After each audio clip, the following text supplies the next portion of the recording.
Welcome to Expert Talks by Kalkine Media. I'm Sage. Today's guest is Lauren Ryder. She's the CEO, Leading Edge Global. When an organisation experiences rapid growth, there are many stakeholders who are affected, and ensuring that all involved are prioritised is a complex task. Good change management is imperative in preventing disengaged employees and ineffective processes. So here to tell us more about the work they do is Lauren Ryder, CEO at Leading Edge Global. Welcome to the show. Thanks so much for having me, Sage. I'm so glad you were free to share some of your insights with us. Let's jump straight in. Could you help us understand the mission behind Leading Edge Global and how does it feed into leading edge data centres? Sure. So Leading Edge Global transforms growing companies into market leaders. And we do this through our team of expert consultants who embed themselves in organizations to drive this change. And what we find is that there's a lot of eight-figure businesses out there who are still operating like six or seven-figure businesses, and they have outdated systems and processes and structures. And we run these digital transformation programs to create efficiencies across their business. Now, Leading Edge Data Centers happens to be one of our clients, and they are an amazing business. They are building and operating data centers across regional Australia to improve connectivity for regional Australians. So we were engaged to set up and run their customer experience and marketing function, and we continue to be engaged today. Wow, that sounds amazing. Sounds like a very, very valuable client to have. So, Lauren, what are the benefits of the changing work environment to hybrid these days, inviting more flexibility?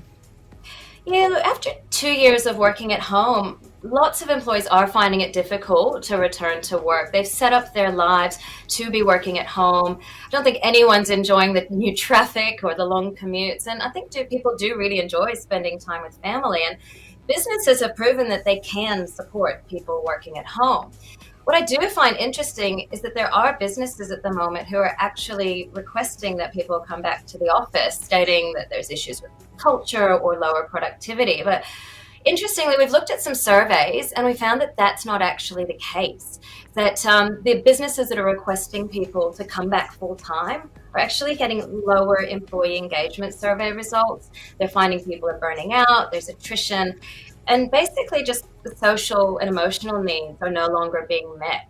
So I think the question really is, how can we effectively build hybrid into a long-term solution?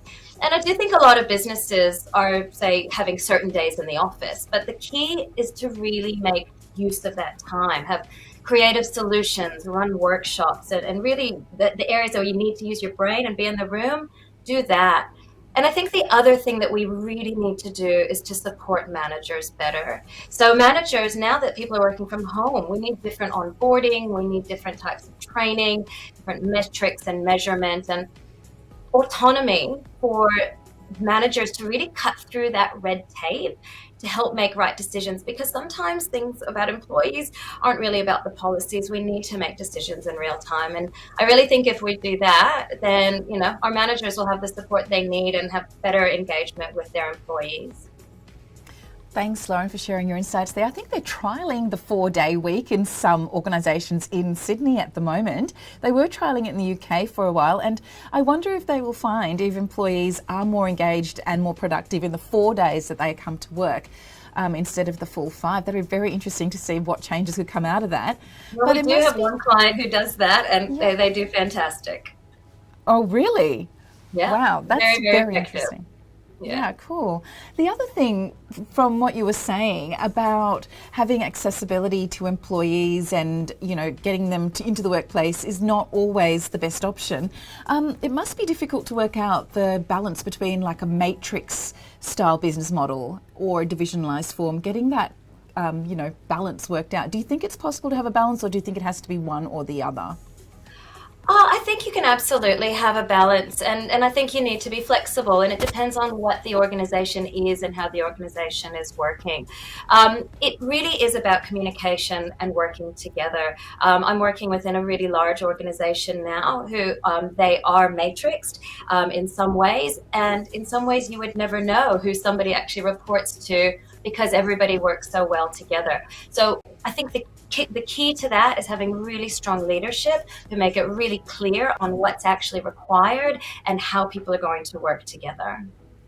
Great, thanks so much. Just thought I'd throw that one in the mix. So, how important is it to have employees engage with and be aware of the company's business objectives for purpose-driven brands, in your opinion? Yeah, well, look, a purpose-driven brand really is motivated by their core mission. So the reason they exist is to solve a problem, meet a need in society. And what's cool about it is that their purpose informs the vision, the mission, the story, their visual identity, how they make decisions, basically everything. And one of my favorite purpose-driven brands is Who Gives a Crap, which is a toilet paper business, but they're a B Corp and they actually donate their profit to building toilets and providing clean water around the world. But what's really cool is how that impacts their employees. So they're actually able to get the best talent from around the world, and they provide them with real benefits. They give them, say, meeting-free days and a lot of flexibility to take time off. And what that's done is that's given them a 91% on their culture survey, which is a very, very high result. So what we find is that employees of purpose-driven businesses are actually innately aware of their business objectives because they're woven through everything they do. So I think the question is, how can we get those same results for non-purpose driven brands, just everyday companies? And I think that the answer really is to embed those vision, mission, and values across everything they do. And that's even the first thing when we embark on a digital transformation. We come in and we make sure they have a really strong vision, mission, and values. And I think you'll get the same results that way. Lauren, that was such a great example. I mean, the markets are, the financial markets, they're affected by sentiment and emotion, yet a lot of those businesses can be quite cold places to work where you are expected to come out with results, and if you don't, there are consequences. And it's just, it seems logical that emotion is energy in motion, and you'd want to find the two work together. So what you gave us an example there was absolutely brilliant. Thank you so much.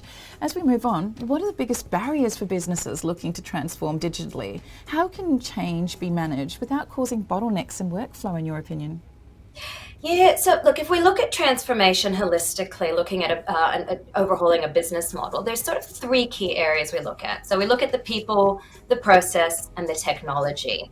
So one would think in a digital transformation, the technology would be the hard bit, but it's actually the easiest bit. If we have the requirements right, we know what we're building, the technology is fine. Where we struggle during a transformation is in the process and the people. So with the processes, the key is to map the future state as accurately as we can. The challenge is so many businesses haven't even mapped their current state. So in order to get their future state, the best way to do that is to get everyone who is impacted into a room to design those future state workshops. And an even bigger step is what we try and do is break that model. So we actually run examples all the way through. So for the processes, that's where we really find some bottlenecks, but that's how we solve them. The challenge really actually comes in with the people. And the fact is, nobody likes change. And it's all really in our brains, because our brains think that change is danger. And they'll take the path of least resistance, which is basically not adopting the change. And if we don't adopt the solution, the transformation will fail. So some really important tips to get through a transformation with the least impact to business is, first of all, having that strong sponsor, somebody who lives and breathes and embeds that change through everything they do all the way to the end. The second thing I recommend is rolling out what we call leader-led change, which is by having all of the leaders in the organization roll the change out to their people. A lot of times they don't have the skills to do that, and that's where we come in. We train them on how to lead change, and we mentor and coach them. And the final thing that we do to make a transformation effective is to co-create the solution. So bring as many people on board to actually design what the future state is going to look like, and also have ongoing feedback to make sure that we always know exactly how we're doing. So those are tips for transformation success. Wow, thanks so much. Really like your style there.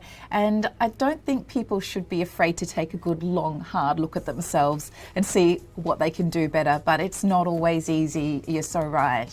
So as we wind up, it's been tumultuous times, inflation, the cost of living's rising.